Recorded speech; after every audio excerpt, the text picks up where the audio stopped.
It's 11:59 at Radio Free America, and this is Uncle Sam with music and the truth until dawn. Right now, I got a few words for some of our brothers and sisters in the occupied zone. The chair is against the wall. The chair is against the wall. John has a long mustache. John has a long mustache. It's 12 o'clock, Americans, another day closer to victory. And for all of you out there on or behind the lines, this is your song.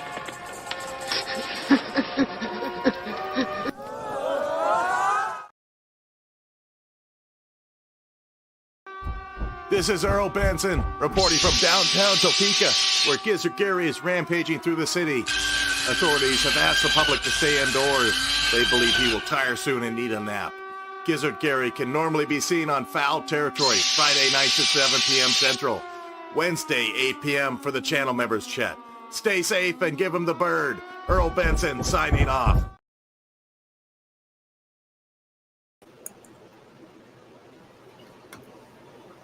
And welcome everybody to our Daily Gun Show.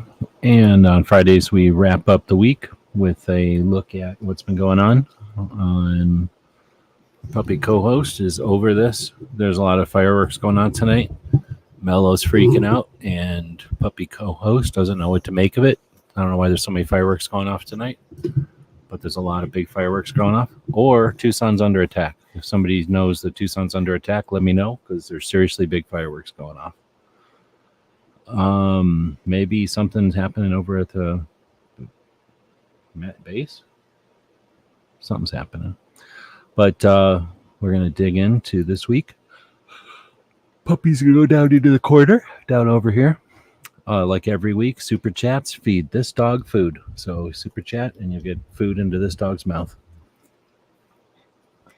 All right, so what do? We wrap up the week so that...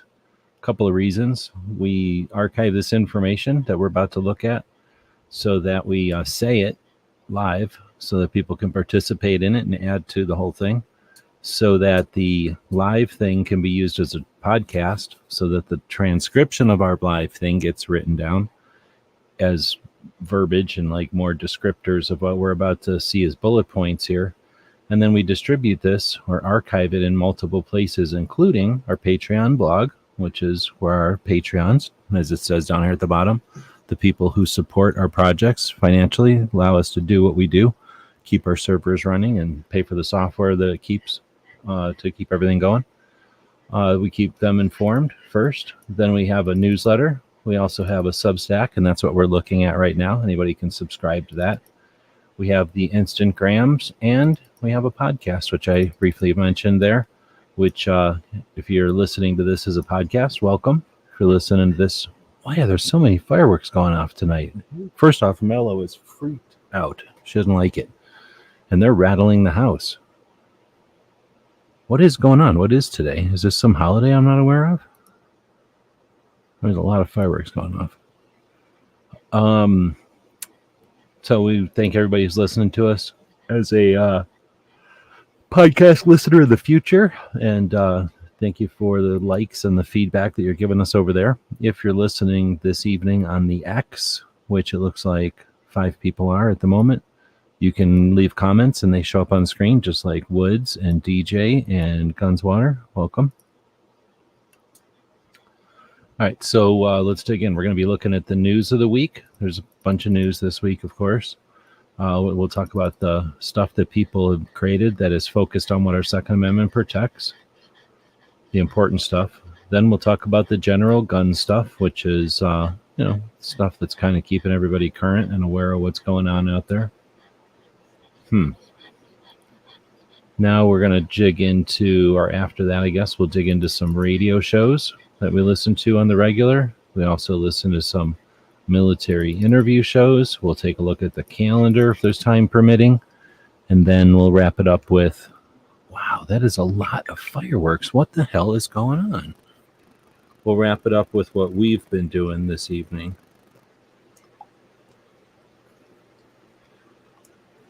Is that what that is? I thought the base was blowing up. Do you know where the fireworks are? It has to be at the base. It's Charles Heller texted me. Holy crap.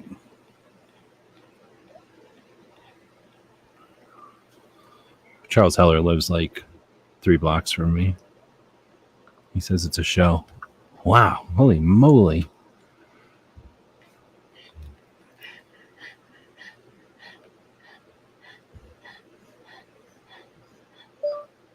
My dog Mello hates fireworks, so she's not enjoying this.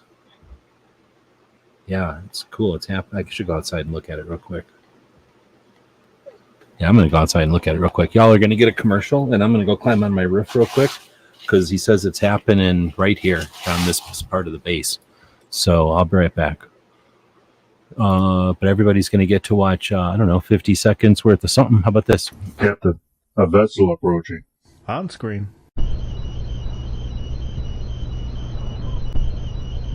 We're being hailed. Every weekend over at gearwebsites.com, our online store, we have free Patch Friday. And that means that every order placed on our store on Fridays is going to include at least one free patch. So that's every order with no coupons, no minimum order, no codes needed. You place the order on Friday, and when it arrives to you, it's going to have at least one free patch. Your support means a lot to us, and financial support is critical. So thanks again to the people who keep us online through purchases at gearwebsites.com.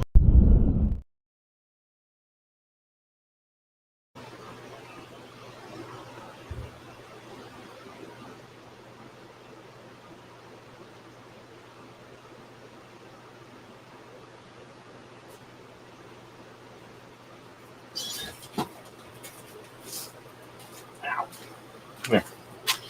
Come back up here now. This fell off my roof. Come here. Come here. Come here. What are you doing? Come here. Come here.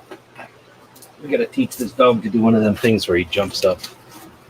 Sick of that. I pick him up all the time. It could be some kind of princess. Yeah, there's definitely giant fireworks going off. So I guess the Air Force has a bunch of money to throw off fireworks all night. They've been going off since Gizzards is this show.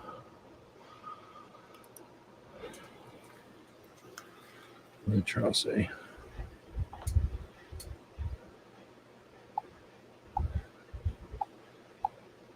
I guess that's why he was texting to let Mello know what was going on. All right.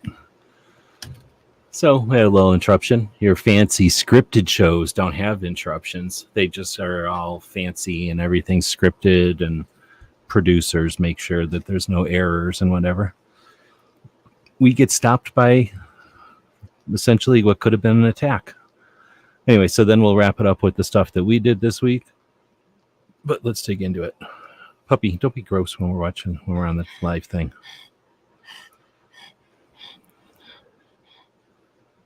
Yeah, well, nobody wants to hear you doing that either. All right, so there was a presidential debate. One of the things that we did this week was watch that off of CNN, so a bunch of people didn't have to. And then, let's see. Then they didn't mention guns. I thought that was pretty good. A lot of people are just laughing at them and whatnot, whatever. But at least they didn't bring up guns. And I seen a couple of people on the X making fun of the people who are anti-gun rights and anti-guns to make fun of them for how much they're whining about it. So, yeah, it'll be interesting to see what's going on. It'd be nice if they didn't bring it up so much anymore, if they realize that it's a non-starter. So then we have the Surgeon General declaring gun violence as a public health crisis. Just putting that in there so that people know that this is the week that it happened. But essentially, I've seen a couple of good things. There's something called, oh man, I forgot it now, Gun Facts or something like that on Twitter or on X. And they do a pretty good job of offering context, or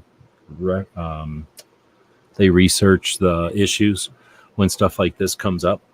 So they contrasted this Surgeon General's declaration And a week earlier, the same newspapers were reporting how gun violence is down.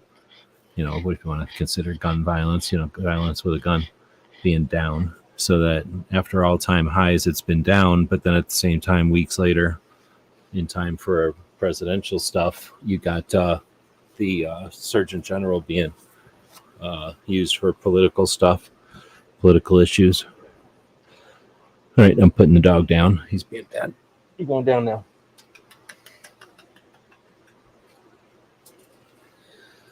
He needs a certain amount of kisses when he goes down. That's just the way it goes. All right, so we'll pull up the whole screen somehow. How do I get rid of him? This. No? What's going on? This? Can't. This?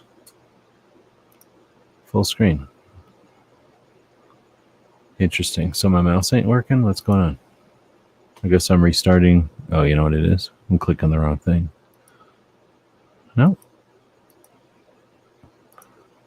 Okay, something's going on.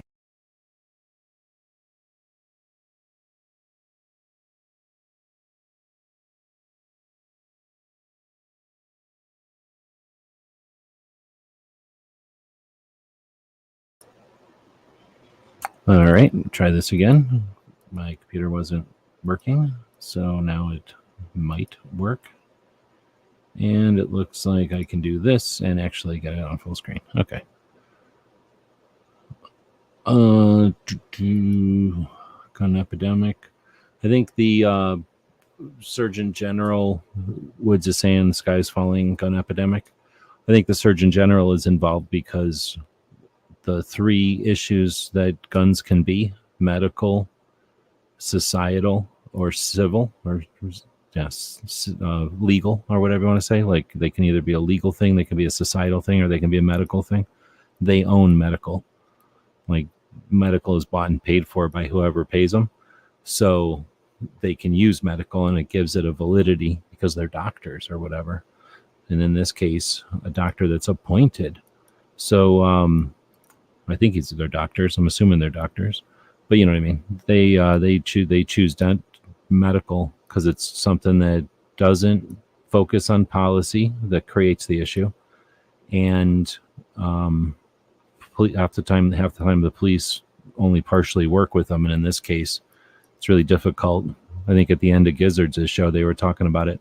It's really difficult to suggest that guns are a big issue, especially a health crisis, when we have something like 10 times more people dying from fentanyl than guns. So to suggest that you'd put any amount of attention on one of the smallest things just because there's a political movement to make the government have a monopoly on the violence, just because that exists doesn't mean you get to ignore the other roles of the U.S. Surgeon General, but whatever. So we have that happening this week. And of course, we'll move on. Bipartisan Safer Communities Act has a section that allows FFLs to verify guns that are reported to a stolen guns inventory or database. And it looks like that's been implemented recently. So, I don't know. It's something that I think should be brought up on more conversations. It's not a major issue, but the idea of the federal government keeping track of which guns were stolen can sound great on the surface until you start to think about all the gray areas. When is it stolen? Bickering between brothers about who owns the shotgun or something like that. So where do we want the federal government to fall into things, and where do people who shit casually insist that the federal government be part of things? And that's what we're dealing with, is the Republicans who voted for the Bipartisan Safer Communities Act, the BSCA, that is giving us plenty of gifts. It's paying back Bloomberg, and it's giving us all these little gifts. So the next thing is the federal courts handed down 865 gun rights decisions in 2023. In other words, courts dealt with issues that talked about gun owners' rights, since guns don't have rights, should we say gun owners' rights, So that's 865 in 2023. In 2021, they dealt with 121. So guns have not become an issue. Guns are being engineered to be an issue. And it's a distraction, and it's a one that they're able to depend on. The people who are anti-gun owners are able to depend on blaming guns because they know we're not unified. They know that our national level organizations are all out for themselves, and that there's no collaboration and there's no organization amongst ourselves to defend against the all the different ways that they mischaracterize guns and gun owners. So that's an indication of the intensity from 100 to 865, and those are federal court cases. So think of how many small things had to go on for these 865 to float to the surface. Not only is it a large number, but it's an indicative of much, much, much larger mess, right? All right, so talking about messes, ATF deals with 65,000 to 80,000 suppressor applications each month. And I got that information from an article that was talking about how fast the times are now. So I don't really care how fast the times are because I don't want an NFA anymore, and I will not be happy that the compliance with NFA is made easier just because they created more bureaucracy to make it happen faster. But I am going to focus on the fact that 65,000 to 80,000 suppressor applications go through each month. Think about how many suppressors are being purchased each month. 65,000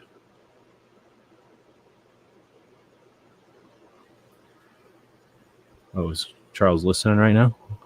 I don't know what he's talking about. But the that's 65,000 to 85,000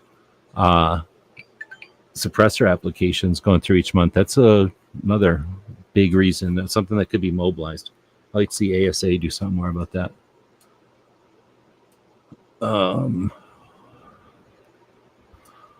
Trying to think back over with the lag and stuff, what Charles might be thinking about, or if he's listening. Federal courts handed down.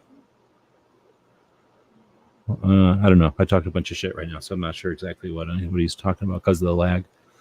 Let's see. So Michigan wants to make the state's official rifle the AR-15. So that would be cool. I don't know if that's the perfect rifle for the Mitten state, but I'd like to see more states have state rifles or state guns.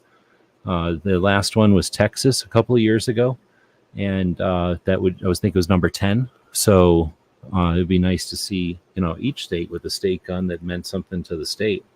I don't like ours. Oh, I said that the national organizations don't cooperate with each other. Okay. I understand that some of them do, but I guess my issue, and since I'm talking to Charles, as Charles would say, I am narrow casting to Charles since he's texting me reactions to what we're saying here. I guess my issue with the national level organizations is they're so focused on court cases. It's that analogy that if you got a hammer, all you think about is nails. Everything is a nail. So there's all these court cases, and I see a lot of exploitation of the misunderstandings, I'm going to say ignorance, but you know what I mean, like the unawareness of guns in the general public. If we think of the two ends of the extreme, those of us that understand firearms and understand gun ownership, and the other side that won't acknowledge guns and hate gun ownership. And then we've got that portion in the middle. Some people say 80%, but some large portion in the middle that could care less one way or the other. The issues that we've dealt with since my involvement in 2015 have been us not being able to own the message. And part of the reason is we play defense a lot, and part of that is because we are a bunch of individuals. So I like to use the analogy that and Charles will like this analogy, that the NRA is like our battleship. It's like our aircraft carrier. It has a lot of clout. It can do stuff, but it's slow to turn, and it involves a lot of infrastructure, and it requires a lot to keep moving. And then we've got our smaller, now I don't know the names of all these ships, we've got our smaller attack ships and our support ships, and we've got our other organizations that do valuable things, and we've got some battleships out there, and we've got some torpedo boats, right? We've got some submarines, because Charles would want us to have some submarines. So we've got these other vessels available to us, and I think what happens is a lot of people who came along and just saw the NRA as this kind of giant thing, they take it all for granted. They don't care at all what the NRA is doing. They've been told that the NRA is responsible for the 1934, they're responsible for the 1968, they're not responsible for the 1986. And so people have written off the NRA. So there's a whole generation, seems like, of gun owners, especially adult gun owners, who don't even care about the NRA. So now they're centric on FPC, GOA, and to some extent SAF, but only in like an aside. They don't care what these organizations do. They support them because they're on our side and that's all we've got, but they're not paying attention. So that's the frustrating part, is we've got lots of resources on our side, tons of potential, and the organizations that we've got are focused almost solely on court cases. So Second Amendment Foundation has done some diversification for sure with the gun rights policy conferences each year, in addition to collaborative things and branching out into other things and supporting other organizations and all that.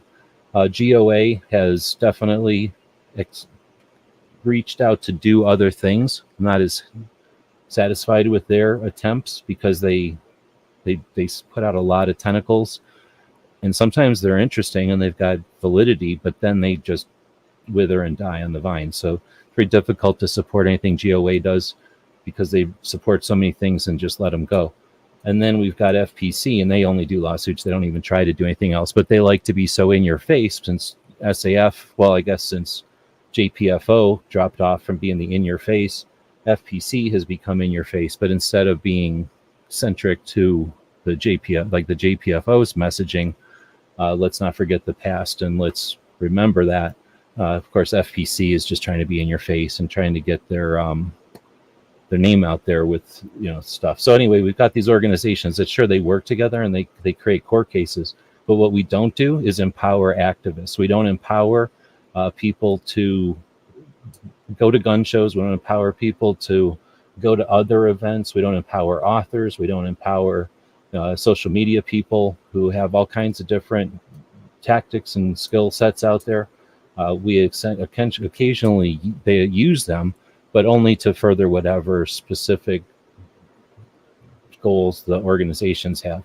And what we don't do is have a inventory of our resources on this side and have any kind of a collaborative or coordinated, I should say, use of those resources, so that we're not wasting resources and that we've covered everything we can on the defense as well as offense.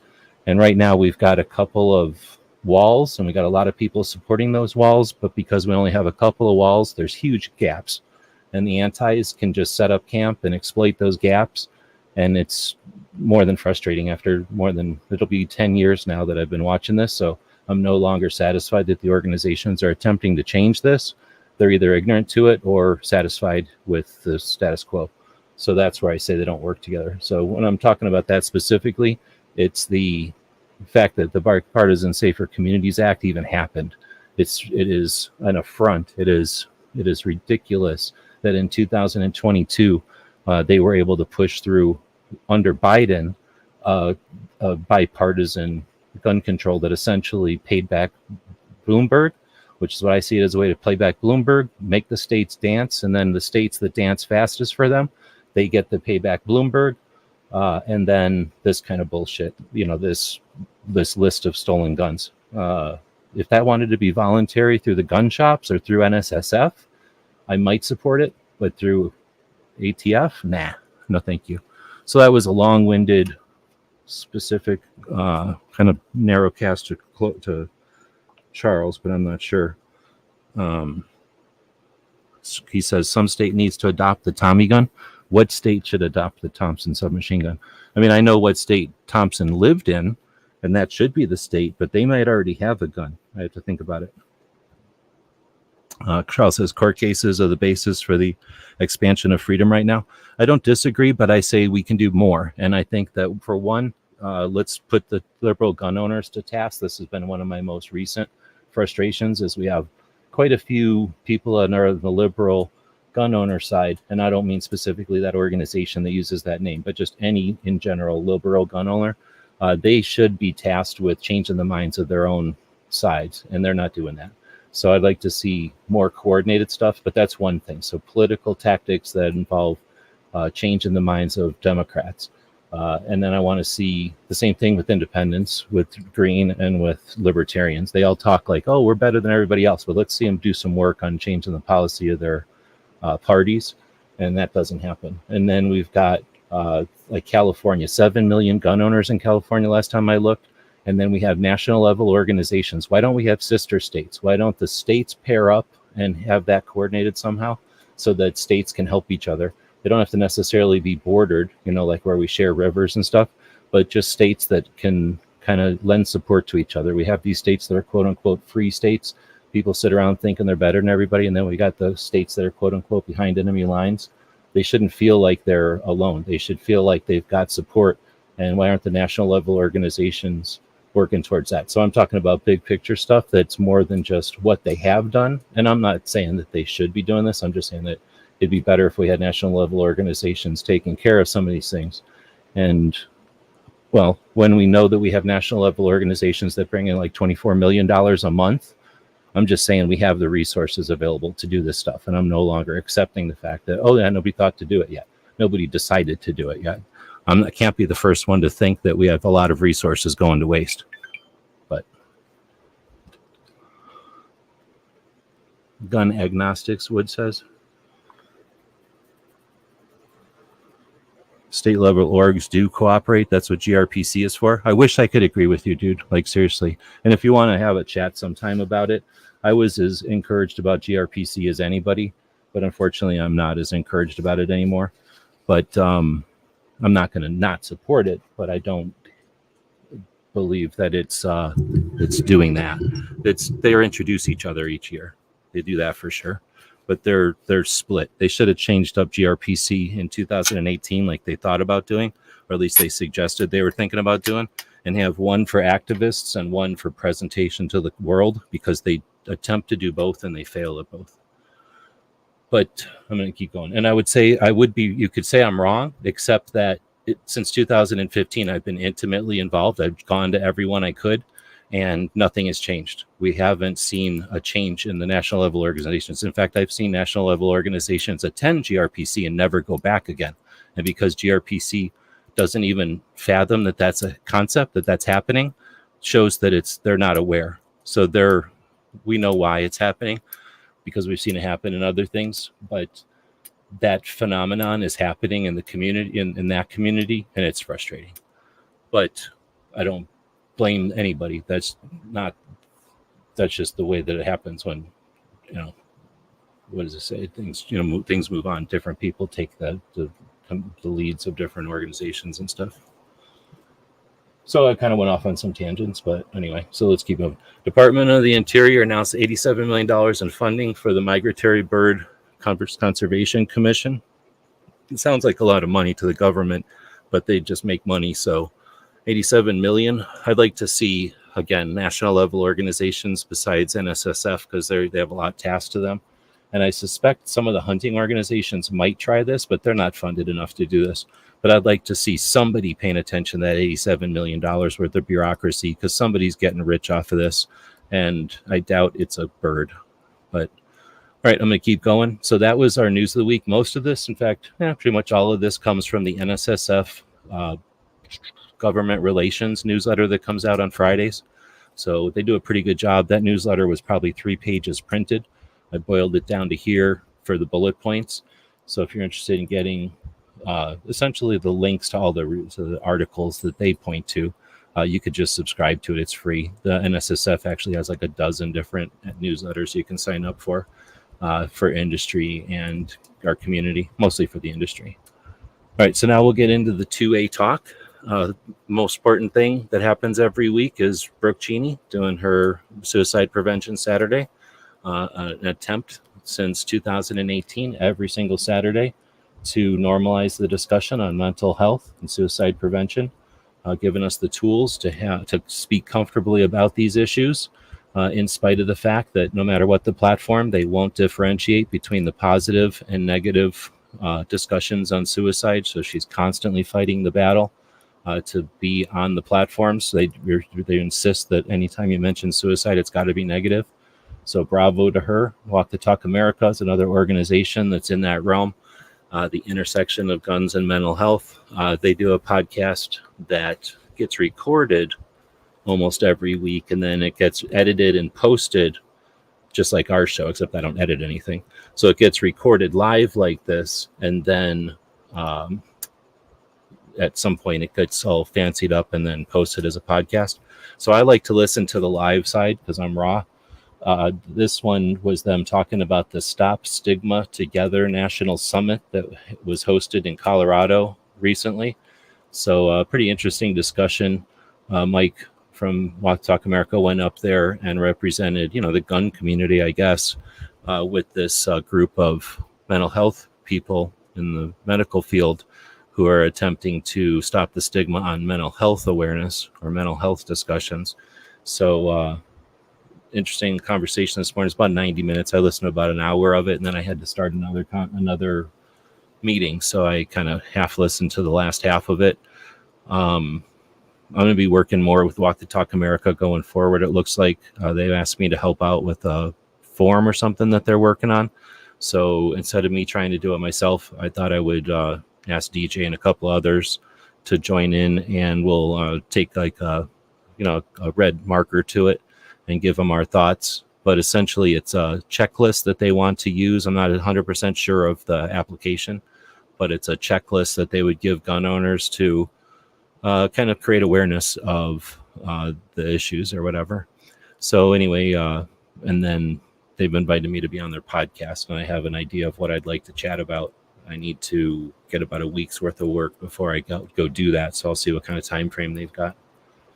Next up is the Armed Citizens Legal Defense Network had done a bunch of videos at NRA show, and one of them is Alex Ooley. I don't know if Charles is still listening. Have you ever met Alex Ooley, or have you ever listened to his show, Forge of Freedom? He's a pretty good, he is a good lawyer, but I think he's the lawyer I prefer listening to break down legal stuff, because he's not trying to get famous and he's not trying to do something fancy on YouTube. He just oftentimes just has audio, and he can talk, calmly and rationally. He's one of the Armed Citizens Legal Defense Network attorneys in Indiana. Hold on. Oh, okay. Maybe I can get you guys together, and if you're looking for guests or what. But he's in Indiana, so I don't know if he knows anything about submarines, but whatever. So then Toby did a show chatting about PLCCA, I'm guessing, PLCCA. Or no, PLCAA, but whatever. I didn't listen to this, or I didn't watch this one, but Toby, that was like a 3-minute video. If I had more time tonight, I'd probably just play this one, but I'm not going to.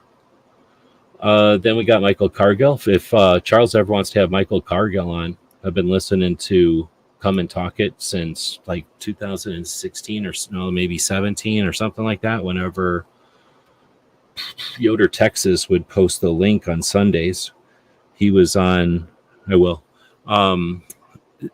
Michael Cargill did a show called Come and Talk It out of Texas. He owns a gun shop in Austin, Texas, and so he did this radio show, and it was on just after Charles's show. So I would listen to Charles in the morning. His show is called Liberty Watch Radio. And then he's got a couple other shows. Then I would listen to Michael Cargill, and then a little while later, Amanda and her brother would be on with Eye on the Target. And then San Diego Gun Owners would be on. So Sundays used to be pretty good. Michael stopped doing his show Sundays and started moving it to like Wednesdays, and then he's been doing it less and less frequently. But he still has the gun shop, and in I forget what year, maybe 22 or something, he decided to sue the government for the bump stocks, and that eventually went to the Supreme Court, and that is the Cargill decision. So Riding Shotgun with Charlie had Michael Cargill on. Actually, Meet the Pressers and Riding Shotgun Charlie had Michael on. And so I think the first time I heard him talking about or haven't been interviewed since the decision. So it's cool to be able to know. I've been able to, I think Mo McDonald isn't here, but I don't know. Heller doesn't know my name, but I shook hands with Heller before. I'm pretty sure I have a picture with Bacon Bit being held by Heller. And then Rhonda Ezel, I think she would know me if we met. I mean, I met her a bunch of times. And then Michael Cargill. So I know 3 people, or I've shook the hand of 3 people that have had cases go to the Supreme Court. That's pretty cool. Charles might have met McDonald, so he might know all 4 of them. But anyway, this is a pretty good interview. And again, chatting with Michael after, successful taking it to the Supreme Court. Very cool. Then we've got The Forge of Freedom, Alex Ooley's podcast, going over the Rahimi decision. Then we've got, this one is the finished version of the Walk the Talk America podcast when they had Jacqueline Clark from the gun shop in Colorado. And this was a good one. Like, this was just a good conversation in general. So even though I listened to the raw version, this is the finished version. It's worth checking out because that was an interesting one. That's a gun shop in Colorado that's sort of like Tony Simon. They're catering to the gun owner, but also the new gun owner and the person who isn't familiar with our community and stuff like that. So it's just an interesting, imagine in Colorado with all those Californians, right? Okay, so Charles said that he's already talked to Michael Cargill. He'll be on Sunday at noon. I'll have to figure out how to, I don't think Charles will mind if I rebroadcast. I'll see if I can't rebroadcast Charles' show like the old days. Put it up on YouTube while it's live. Let's see. Then we get, because of what happened with the Surgeon General, Michael Schwartz. Now, Charles might know Michael Schwartz. I'm not sure. I consider Michael one of the most effective state level organizations. He's San Diego County Gun Owners, and I've had him on to interview him a while back, and then I've chatted with him. I'm listening to the show every week, and then when I went to the gun show out there in San Diego earlier this year, I got to hang out with him a little bit more. But these guys are when I keep challenging the liberal gun owners, like at first liberal gun owners just didn't say nothing, I guess, because nobody cared. And then they started saying, no gun owners are liberal. And then the liberal gun owners all went, yeah, we are. We're still here. We just don't say nothing. So then the liberal gun owners started coming around in 2017 and saying, like online and going, oh no, nobody pays attention to liberal gun owners. And then they started organizations. They started whole, clubs and stuff. So now they have these groups, and before they weren't in groups, and there's always been liberal gun owners. There's these groups of them. Well, that's been since like at least 5-6 years now. So I don't know how long they want to incubate before they start doing something, but I don't care if their initial goals were not to change the mind of politicians, but if they insist on being liberal and they insist on voting for politicians that want to do liberal shit, that's awesome. It's a free country. Go do that. But now change those liberals' minds on guns. Because what the hell? You can be liberal all you want. Just change their mind on guns. We just want to normalize guns. We just want guns off the books. Then go complain about, what's liberal and conservative on other issues. I think Mike does the best job of that. He's not a liberal that I'm aware of. But he's willing to support and chat with and be open-minded with and take the jargon of.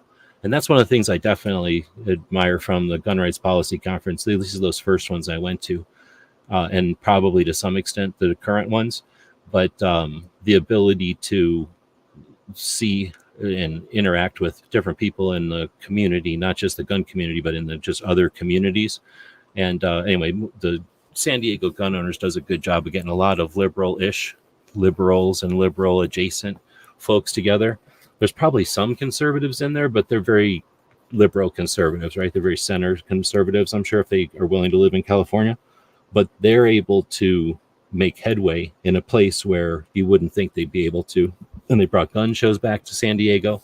And when I chatted with them and challenged them and asked them questions, Mike's always had interesting perspective on stuff. So I definitely value his strategies and his tactics. And so I was curious to see when they talked about the Surgeon General talking about guns being a health crisis. Michael was on talking to the press about this. Problem is, I don't know what this press is. I don't know what this is. We'll see what it is here in a second. It's called like OAN or something. I have no idea what this is. I've never heard of it before. But I'm guessing it's some kind of Republican news service. Oh, maybe I can't play it. I think it's some kind of Republican news service. So although it says Michael Schwartz responds, he didn't. I wasn't really enthusiastic about his response because they essentially talked about politics the whole time. Anyway, next, this one is GOA. There is what we get from the GOA. Thumbnails and a 9-minute video talking about, oh man, they changed the title twice on me. So I'm not sure when I first post. What is going on? Why isn't none of my stuff working? Am I still live? Or maybe they changed the title again. I'm guessing though I'm not live. Something's glitching. So I will clicking on these things. But anyway, that's the end of the 2A stuff this week. Now we'll get into the gun-related stuff.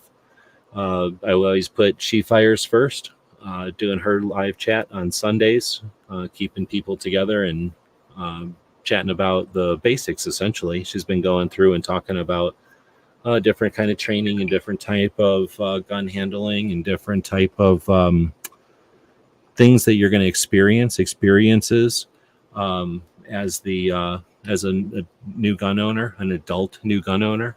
I've been, since Charles is listening, I'm doing a lot of narrowcasting tonight. I've been differentiating a lot in the last year or so about gun owners, because I think of gun owners, because everybody I know has owned guns since we were little kids and we're old. So I used to think of that as a gun owner. I'd no longer, at least I'm now dividing gun owners up to adult gun owners. So people who decided as an adult to become a gun owner, and they may be a gun owner for the last 5-10 years or less. And it's just different. I think there's a difference there. And I try to keep track of that difference and not put a bunch of shit on people who didn't grow up with them. You know, if you didn't shoot 1 billion guns in your teens, then you've only shot in, I don't know, 100 guns or something. There's probably people that haven't shot even 100 guns before. Or there's probably people that haven't shot 25 guns, right? So I've been interested in, or not interested, but I've been attempting to make a divide there for folks that are new, and then with that insight, been interested in seeing the ways that people choose to progress their journey into guns. Pretty much everybody buys a gun because they're looking for something to defend themselves. But then what do they do next? Do they get into competition? Do they double down on the training and get into more guns that are more practical and useful? Do they get into ornate guns or guns that their parents or grandparents had? Like, are they buying guns for their kids? Like, as adult gun owners, you've got a whole different set of circumstances than just a new toy, right? So it's been interesting to follow some of the chats from folks who are creating environments for that to be shared, for that their experiences to be shared. And again, I will take this time just to mention it again. We are not entitled to this. No one is obligated to hosting a show every week. Gizzard did a show before this one. He does a show every Friday, bringing people together, creating consistency, giving us a place to talk about the debate, right? If there was, there was talk of the Rahimi decision a little bit, when it's good news or bad news with federal legislation or law or Supreme Court cases, which have been happening more and more. These live conversations that happen on a regular basis, afford us the community. So when we think about how the government of the United States was created, people sitting in a tavern. When we think about how the Marines were created, people sitting around in a tavern, right? When we think about how the Arizona Citizens Defense League was created, it was dudes sitting around in a Waffle House. Pretty sure it was Waffle House. So all that stuff happens. People sitting around, concerned, aware of the same stuff, bouncing ideas off each other, getting motivated, and getting things done. So these online conversations, these hosts of these online shows, the shows themselves, please don't take them for granted. It's one of the true treasures that we get from the internet, is being able to share with each other without much involvement at all from anything, except for the infrastructures that provide the tech, right? Oh, is it the Five and Diner? I always like to say Waffle House, but Charles corrected me. It's the Five and Diner. So now hopefully everybody will remind me to say Five and Diner. I don't know if that'll stick, because for some reason I always think of that Waffle House on Ray Road. Every time I drive, I'd spent too many years driving past it and going, oh, that's where they started the Arizona Citizens Defense League. But what was Five and Diner? That's that one that looks like it's all stainless steel. It looks like an old diner, I guess. Looks like DJ booked out of here.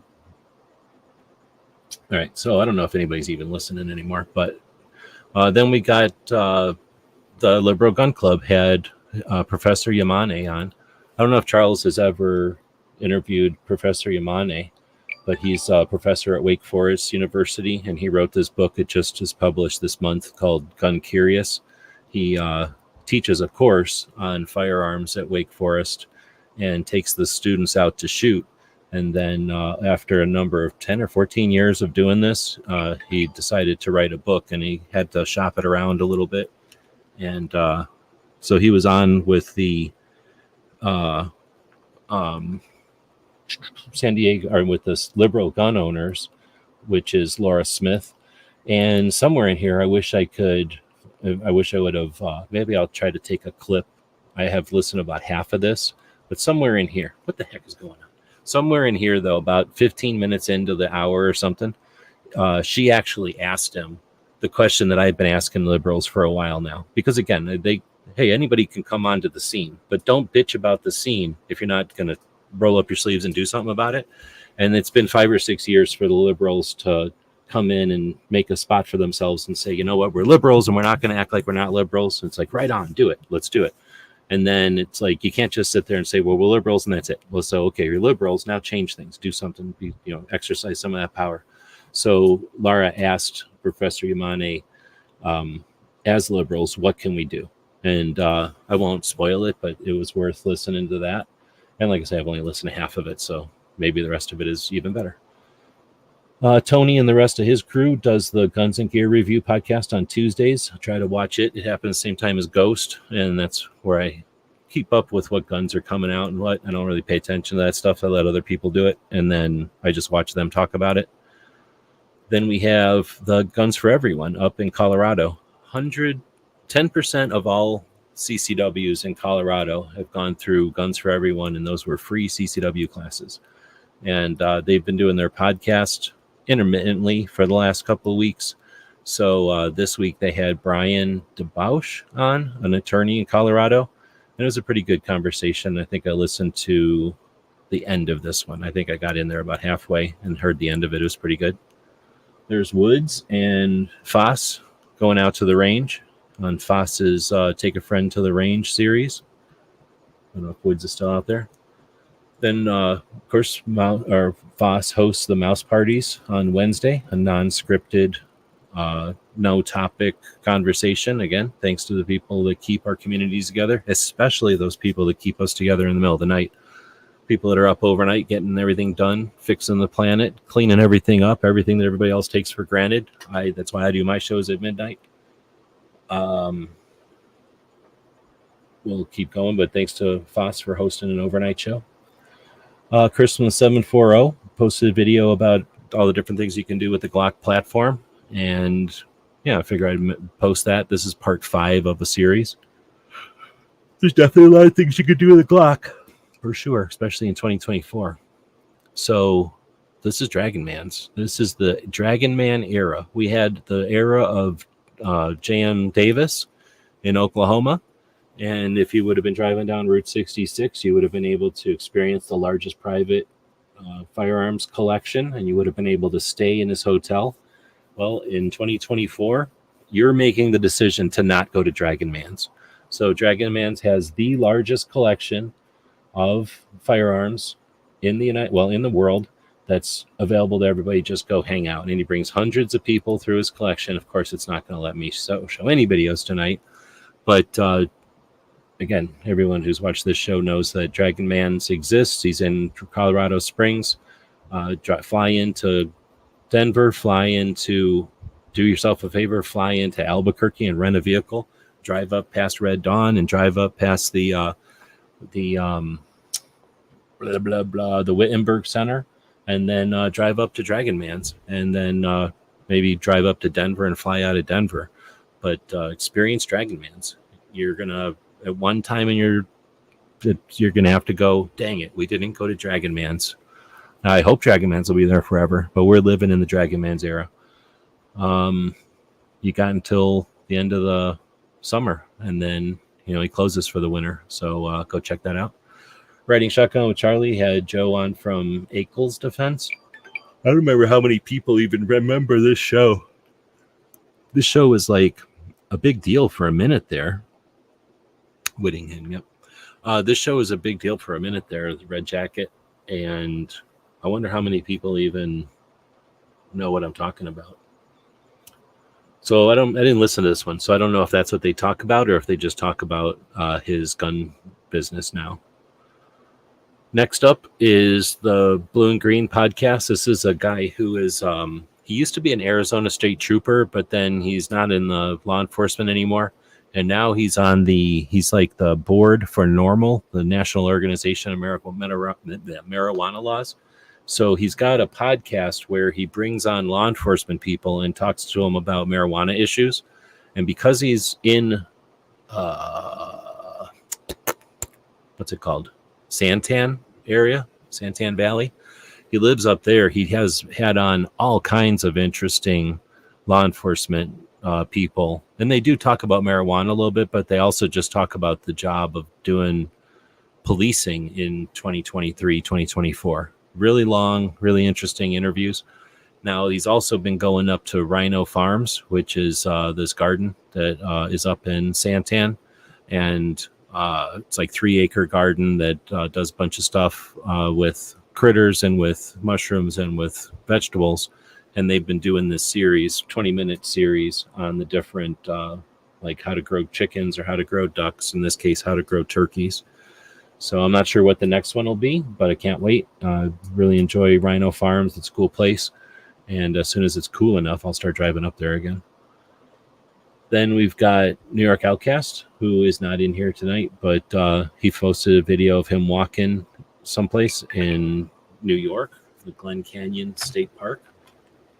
No, it's not called Glen Canyon up there. It's just called Glen State Park. Glen Canyon State Park is in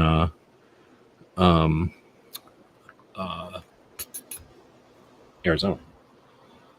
Then we were chatting about Lancelot Link someplace, probably in the overnight, and then DJ found this. I think I may have seen this before, but I'm not sure. But definitely was worth watching again. These are the guys that created Lancelot Link. So I was talking about how back in the day, before school, they would have Lancelot Link on before school. So I could watch sometimes 2 episodes of Lancelot Link, and then I'd go to school. So I acted like a monkey a lot in school because they would put on Lancelot Link in the morning. Anyway, Lancelot Link is excellent, and people that haven't seen it before, they took a mess of monkeys, so it was like 12 monkeys, and they dressed them up like, oh man, none of my videos are working. They dressed them up like James Bond or Get Smart, because I think they're the same people that wrote Get Smart, and it was amazing. So it was spy monkeys and cowboy monkeys and surfer monkeys and hippie monkeys and bad guy monkeys, and they would always be doing adventures, and they drove around in cars and had guns and stuff. It was amazing. And most of the monkeys, one monkey had to chew gum. All the other monkeys were just taught to act like they were talking, and they were taught to wear their clothes. And that behind the scenes episode talks about how they would, like, one time they mauled one of the veterinarians, and then like let's just say they were unruly. Back in the 70s, monkeys weren't as fancy as the monkeys are today. So then we got the radio shows. Charles has radio shows, Liberty Watch Radio. Then we've got Toby out of Massachusetts doing the show on Sunday. He's got the Tuesday segment of the. Oh my goodness! Here's a 2A Tuesday segment of the Grace Curley show on Tuesdays, and then he does his show on Wednesdays. This week, I think things got screwed up. Wait a minute. No, they didn't. I think my schedule got screwed up, so I didn't listen to all his shows. But he did do something earlier this morning, also chatting about the end of, what is it called, Chevron. So I'm a big fan of Toby's. As a gun shop owner, he's aware of what's going on. As somebody in Massachusetts, he's living behind enemy lines, so to speak, and fighting for that. And he's competent as a show host, keeping up with the live conversations and then the call-ins, as well as like the weirdos and everything. He's just able to take it all in stride. So been a fan of his. If you're going to listen to something each week, I think that one's not going to waste your time. Then you've got the Gun Owners Radio, and normally this one gets taken down. They usually stream their show live, and then they take that down and chop it up, and they push it up as individual segments. But I enjoy listening to these things live. You get to, hear the real deal, and then it's not all fancy, and you get to hear all the ums and ahs and the breaks and the misunderstandings and everything else. It's a lot more fun, in my opinion, listening to stuff live. So that's on Sundays. And this week, I guess Paul must have had time off work or something. So he hosted the Eye on the Target Radio again this week. So it's pretty much the same as it was before, but maybe they'll start doing it on the regular again. George is going back to the lawyers. The lawyers are probably raking in super chats talking about the decision today. Let's see. Then we got the gun calendars. We're just about at an hour, so we'll probably go peek over there real quick. But this is a good opportunity for me to say thanks to our Patreons. It says on the bottom of the screen there, our Patreons make projects like this possible. So those capitalists out there that financially support what we do are invaluable. We have 3 servers that run all the websites. We've got some software. It's not a ton, but it's a couple $100 here and there. And all of that is made possible by those Patreons. Most of them are buying us a cup of coffee, maybe a box of ammo each month. And that adds up, and it pays for those services, and it allows us to keep doing what we're doing.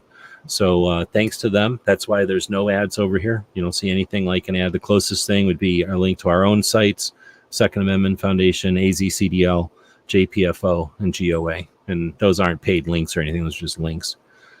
Definitely GOA or AZCDL has never paid me a dime. Let's just make that clear. AZCDL has never paid me a dime. So gun calendars is what it says. It's just a calendar. So being that it is the end of the month, we'll be taking a look at what's coming up. Oh, speaking of McDonald, today is the anniversary of McDonald's.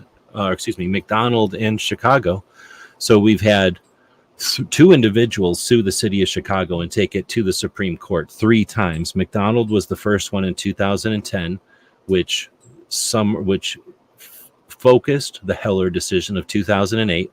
And then Rhonda Ezell took the city of Chicago, to the Supreme Court twice and won. That was all 3 of those actually were the Second Amendment Foundation. So as much as I bitch about our national level organizations only do lawsuits, those lawsuits are powerful, and they do them, right? They're not doing it. I'm just saying I'd like to see other national organizations that do other things. I'm not saying the existing ones have to do more, but I'd like to see us as a community spend our resources more effectively. But anyway, so it's the anniversary of McDonald. Awesome. There's a cartridge collector show happening in Pennsylvania. So if I was wealthy enough to travel again, I'd be going to these ammunition-specific gun shows. How cool is that? Gun shows for just bullets, people that collect bullets. I can't wait to be able to go to those. One day we'll have the guy on who runs those shows. I met him in Vegas, but I haven't been able to get him on the show. Let's see. Coming up this weekend on Sunday, we'll experience the anniversary of Browning's pump shotgun being patented back in 1890. The Federal Firearms Act of 1938, one that people don't think about very often. We think of the NFA, the National Firearms Act of 1934, but the Federal Firearms Act, the FFA, is where we get FFLs. That's the one that created the stupid FFL system. Then we've got the Export Act of 1976. Anybody remember what that one did? Yep, tariffs on certain American arms and manufacturers. So remember when I talk about this every once in a while? I wonder if Charles is still listening. But back in the day, when I first got online and I first started doing research, when YouTube was paying me enough to just do research and I could do what I wanted when I woke up in the morning, I would do research on firearms related things. And I started to do research on the firearms laws, the very beginnings of Minuteman University. This would have been like 2008 or something. It would have been 2010 or 11.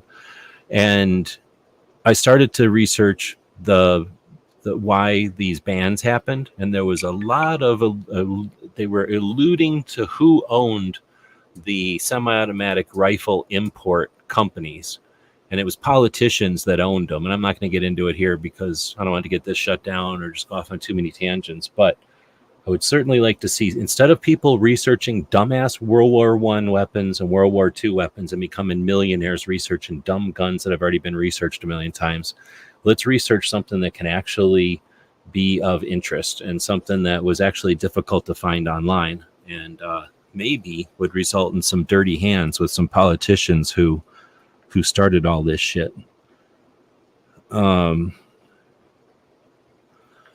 But anyway, so let's keep on. So then we have on the 1st of July, so many things. I mean, if I tried to list everything that happens on the 1st of July, it's one of those months where all kinds of things happen.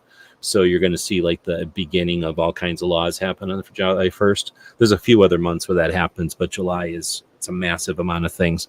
But if you look at all the different things, one of the interesting things that happens on July 1st is in 1972, the Alcohol, Tobacco, and Firearms was, I guess, created. In reality, it already existed. It had been moved from something to the Treasury or whatever. I have a post on it somewhere. Michigan open carry started on the 1st of July. Like I said, though, there's so many of those. There's probably a dozen different instances of state changes, like positive changes for gun laws that start on the July 1st. And then we have from back in the old days, when I first started this whole thing, one of the things that we would be aware of was the United Kingdom's gun control that started in 1997 and was much more draconian, is that the right word? Much more like horrible than ours. And of course, we now see the consequences of it is probably the same violence, if not more violence. And then comparatively to other countries that didn't restrict handguns. Anyway, UK is one of those things. I don't follow Europe too much, but let's keep track of when they do things like make guns illegal. We got the 4th of July, and on the same day, our Rock Island Arsenal Museum was established in 1905. That's our second oldest museum. The first one was, anyone? That's right, the Springfield Museum. So, wait, was it? Or was it now I don't remember. I'm screwing myself up. It was either the Springfield Museum or I don't think it was. I think it was the museum at, what do they call that place? Down the street from Bannerman Castle, West Point. I think the West Point Military Museum might have been the first one. But either way, Rock Island Arsenal was our second military museum, established in 1905, and it still exists.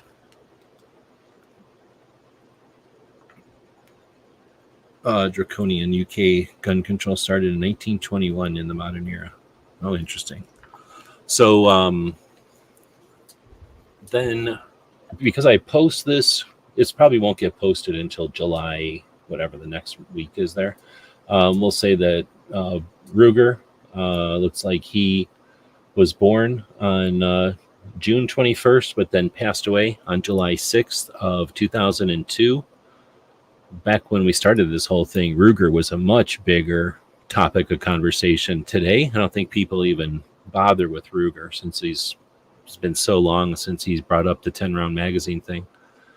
But then we've got the semi-automatic rifle import ban coming up, the anniversary from 1989 coming up on July 7th. And that's, of course, where, was that Bush? Yeah, Bush stopped the importation of the SKSs and that kind of stuff. And again, that's one of those ones that you'd be surprised at. If what I read on the internet back in those days was true, then it'd make you be pissed. and I haven't seen it since. So I don't know if that means it was fake or if that means that the people that were behind it wanted it scrubbed. Those were back in the day when you could scrub stuff off the internet, I think. Anyhow, we got the Alaska Firearms Freedom Act from, when was that from? I guess I didn't put the date in there. That's convenient. And then, who remembers when there was no CCW in like half the states? Well, it was in the 80s, so you had to be a while ago. But I can remember live conversations from 2000 to 2013 where people would say stuff like, we'll never have 50 states with CCW because of Illinois. We'll never have blah, blah, blah because of Illinois. We'll never have blah, blah, blah because of Illinois. Well, guess what happened? July 9th, 2013. Well, Illinois got CCW, became the 50th state, the last state to hold out. And now we have CCW in Illinois. And now we have constitutional carry. I refuse to call it permitless carry. Constitutional carry in 29 states. You're actually we're listening, or Charles is listening. He's one of the people responsible for that whole flood. Imagine how interesting it would be to be one of the 5 dudes that were sitting around at that Five and Diner and that created an organization that just 9 years later would influence the state enough to have the balls to push constitutional carry and then pass it. Blood in the streets and everything was a legit concern back then, because only crazy Alaska and crazy Vermont even had such a thing as constitutional carry. And that drive, that decision, and then the follow through of that, boom, next state. Who remembers what the third state was with constitutional carry? Nobody, because it takes the first state to do it. And then all the other states come along. And now 29 states later, that many states have constitutional carry. Pretty neat. Let's see. Then we've got a bunch of nothing, because I don't have anything in the calendar until the 16th of July. So I'll probably wait on that, so we're not sitting here all night talking about the calendar. Charles says there was 4 people at the Five and Diner. Okay. I think I've shook hands with 3 of you at least, or maybe all 4. All right, so that's gun calendars, and anybody that wants to check that out, thanks to our Patreons, it's available all the time, guncalendars.com. So you know what you're talking about if you go to the range or the gun shop or wherever you might be that you want to bring up something that has to do with guns, or sometimes there's military holidays in there. All right, so now we're going to talk about some of these military interview shows that I listen to, and this one is a pretty interesting one. This is the Team House. So this is a Green Beret and a Ranger, and they interview all kinds of people. This is episode 284 of their show. Theirs is a good show because they typically interview, well, they always are live, but they typically have the people sitting in the room with them in New York City. So it's an interesting conversation. This one is a SEAL who went into dev groups. So he went to SEALs Team 6, and he did all kinds of things you can imagine. Then he found himself in Serbia, I believe, at a party. And the next thing you know, they're knocking on the door. And I think it was 8 months later, he got out of jail, or 18 months later, he got out of jail. He came back and he lost his trident, and he's started doing mercenary work, and now he's doing some other things. So an interesting conversation for sure. You hear about mercenaries and you hear about legal systems in other countries, but you very rarely get to interview somebody who's, recently had to deal with it. I got to go turn off a fan here that's about to blow up. We're going to throw a commercial up here for something so that you're not sitting here being bored. This will be very loud, by the way. Very loud.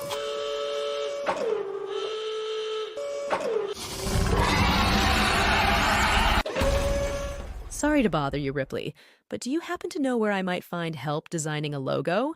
That's easy. Just head over to gearwebsites.com and they can help you out. While you're there, why not check out all the wonderful 2A-related items for sale? Jimmy, put that down. Gearwebsites.com. Thanks again to Foss for making those commercials for us. All right, then we've got Borderland. I've been listening to this one pretty regularly, and this one was interesting. This is a they're not going to play for me. This is a conversation with the former director of ICE, immigration. What does ICE stand for? I can't remember what ICE stands for now. But anyway, immigration. So pretty interesting. interesting, not just because he's saying the stuff that you'd expect, but because of the stuff he wasn't saying. And as a guy who's been involved with it for so long, I thought that was a pretty good one. I'm not stoked about the interview style of Borderland. It's kind of shitty, honestly. I don't like their editing style, but it's good info. So mainly, I don't like that they cut it so freaking short. They try to make them like 40-minute episodes, or at least bring people back for 2 or 3 episodes if you're going to make them 40 minutes. But they could have been talking to that guy a lot longer. Another conversation with a SEAL talking to a SEAL.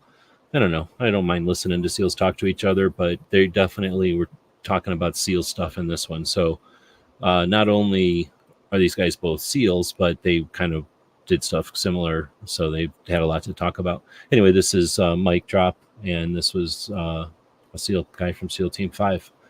Interesting stories, but I don't know if that one was one of my top favorites or anything. And then we get to Combat Story. And this is another interesting one because this is a guy from the infantry instead of, well, he was also a Green Beret later, but a guy from the infantry. Most of his stories are infantry stuff. So we hear often when they're talking about Afghanistan and Iraq, stories from what people would consider tip of the spear, or the guys going out and doing nighttime operations and stuff. But obviously there's lots of people there doing other things. And this was an interesting look or hear, conversation about some of those experiences. And then, of course, as you go in and do more, somebody who did more than that, hearing the stories where normally we wouldn't get those stories. Then we'll take a look at what we did this week. And we're not doing too bad with time. ICE says Immigration and Customs Enforcement. Thanks, Charles. So, I'd simulcasted the debates. It was just driving me nuts. Somebody was watching the debates and getting like $50 super chat after $50 super chat. And I'm not going to watch the debates while somebody's sitting there making a shit ton of money. So I just went live myself and put my, I couldn't help but putting some, commentary on it. I tried to shut up for most of it though. But I watched CNN, so y'all didn't have to. So thanks everybody that joined us live on that one. Then we chatted about Minuteman University, which started in Charles's living room. So I talked about the origins of that, and we kind of looked through. As I get closer to being financially able to devote time to some of these projects again, I was kind of looking at Minuteman University with the eyes of somebody maybe going in and remodeling a home or something. Like what needs to be done immediately? What did I leave unfinished before? There's so much going on that website. It's such a large project that essentially the last thing I had done with it was attempt to put it into a book, whatever year that was, 2022, I think, at SHOT Show, and have everybody sign that book while I was there. And so a good amount of effort was put into chapterizing, or, chopping up the website into pieces that would be book pages in a book. And that created a bunch of empty pages that chopped some topics in half, for example, and kind of left some things empty. So anyway, I went through and live tried to do some of that diagnosis, and then at the same time BS a little bit. So we chatted about where Minuteman University came from. Let's see. I've also got a shed I'm trying to put together. So if anybody wants a shed in their backyard, here's a link you can click on, and it shows you my amazing adventures of putting my shed in my backyard.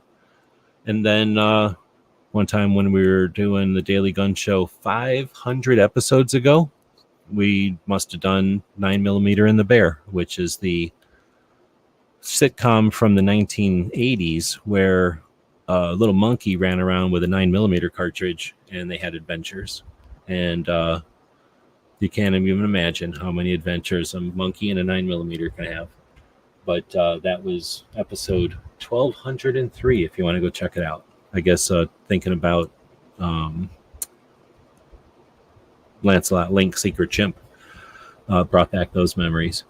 All right, that's the show. I'm going to try to get another hour and a half worth of work out of today since it's only 10:30. Thank you, everybody, for staying up late and being part of this one. Let's see how many people were listening from where. 18 people over on Twitter, and none of you chatted at all, which is super weird, but whatever. All these people, George Washington, DJ, Woods, Guns and Water, and Ozzy. We're all over here on YouTube, and because they chatted, I can put their names up on the screen. So if you're on the X, you're allowed to chat. You're allowed to be part of an interactive network or interactive internet. That's what it's called, the internet. It's interactive networks, and you don't have to just listen. All right, with that, we're going to wrap this one up. We'll say thanks again for tuning in and watching and listening. And thanks to all the people who listen as a podcast later. We're on all those podcast platforms. Thanks to Podbeam, we can now see how many people are paying attention to the show, and it is impressive. We do thank you. And we ask that if you enjoy what you're listening to, every once in a while, not like every day or nothing, but once in a while, jump over to whatever the platform you are listening to it on, right? Like iTunes or Stitcher or iHeartRadio, whatever it is. And then find our show and give us a thumb up or a heart or a like or whatever that might be. And then go do that for all the stuff you value, because your interaction with those mechanisms are what indicate that we should be recommended to other people. So your influence there, your interaction is literally priceless. We cannot pay for that. That's something that you have to initiate, and we certainly appreciate it when you do that. So do that for our show, and then do it for everything that you value, because it really has a lot of power. And the human being, I can guarantee you, the human being on this end of the internet or this end of the microphone appreciates that, because then we know that there is a human on the other end, and we're not just talking to the wall, which is what I'm actually talking to right now. But I'm talking into it on can I even do this? I think I can do this. If Charles is still out there, I am doing it on... Hold on, how do I turn this thing on now? There we go. My microphone is on this boom, which came from his radio station. It pops up over my laptop, and then this big strong boom, and I keep my mic and my camera on here. So thanks, Charles, for that, and for helping me out a lot with getting me to Gun Rights Policy Conference in 2015. Otherwise, I might have been typical punk jerk worrying about grip angles and red dot optics, trying to sell people on different kind of serrations or other dumbass shit that it matters a little tiny bit, but it don't matter at all if you don't have the rights to do it. So we appreciate all the folks that are out there paying attention to the important shit, and we thank you all for listening. We'll put a couple of commercials on here at the end. Again, if you're a capitalist and you appreciate what we're doing, you'd like to make us be able to do more, essentially, get us back on the road again in a smart way so that we're not going into debt. I'd love to get out there and start experiencing gun shops again, seeing some gun shows, those events that are out there. But really, there's like 4 museums that I really want to get to before I'm not able to anymore. And, we got Gun Rights Policy Conference coming up in San Diego in August or something, September, something like that. There's that GOA thing I've been invited to that costs $2,500 to get to. So if you want to be a capitalist and you want to invest in this stuff, jump over to Patreon, take $20, throw $5 of that at us, take the other 15 and check out things that you value. You're going to find other things on Patreon. Maybe a local store in your area, maybe somebody writing a comic book or something. Maybe there's somebody doing a radio show or making music that you like, and you can support all kinds of people as a capitalist on Patreon. Take that $20 every month, do that 5 times, and once you've spent $100, let me know if that was a waste of money or not, because I put that challenge out there a lot, and I've never had anybody come back and say it wasn't worth $100. If you find things that you value and you participate in them, you're a venture capitalist in the creation of their project. If that's something you value, you've created something that you value. It's really neat. Mention it because it's one of the most interesting ways I found to enable individuals to do stuff that isn't necessarily mainstream enough to make the big cash, to make the mechanisms work in such numbers that money just flows in. That's certainly possible if we were talking about gardening, or I could put stuff about that dog online and make a bunch of money, but it's definitely harder over here in the gun stuff. So I appreciate the people who support us with the Patreon, who are channel members over on the YouTube. And then a couple of y'all just go straight to PayPal and throw us a couple of bucks each month, buy us a lunch or a cup of coffee or whatever works for you. And again, that allows us to put that effort back into this stuff.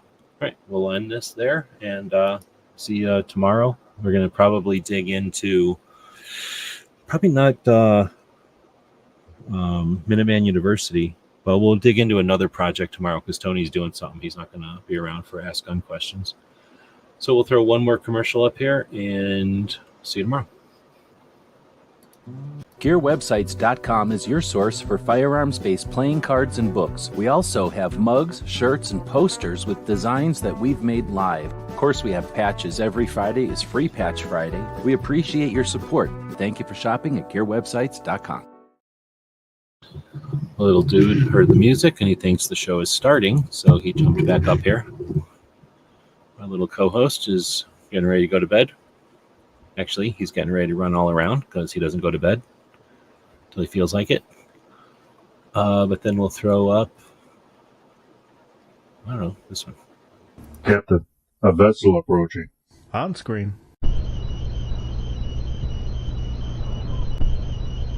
We're being hailed. Every weekend over at GearWebsites.com, our online store, we have Free Patch Friday. And that means that every order placed on our store on Fridays is going to include at least one free patch. So that's every order with no coupons, no minimum order, no codes needed. You place the order on Friday, and when it arrives to you, it's going to have at least one free patch. Your support means a lot to us, and financial support is critical. So thanks again to the people who keep us online through purchases at GearWebsites.com.